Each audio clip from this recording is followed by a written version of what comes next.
Hi there! In this video, I'll show you how to import shipping methods from your WooCommerce store into Odoo using the Ksolves WooCommerce Connector module. But first, let's quickly check how shipping methods are set up in WooCommerce. Head to your WooCommerce menu, then click on Settings. Next, go to the Shipping tab, where all your shipping zones and methods are listed. In this example, we've got free shipping, flat rate, and by default, WooCommerce includes local pickup. Now let's bring these shipping methods into Odoo. From the Odoo dashboard, open the WooCommerce Connector. Select your store instance. Navigate to specific operations. Make sure the direction is set to WooCommerce to Odoo. For operation type, choose Shipping Method.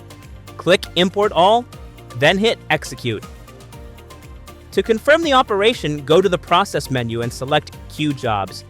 Here you'll see your job listed and marked as done.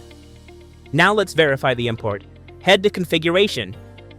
Scroll to the Products section and click on Shipping Methods. And there you go.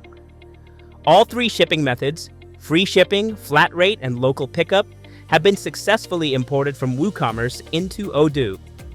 If you found this tutorial helpful, give us a like, subscribe, and drop a comment if you have any questions. Thanks for watching.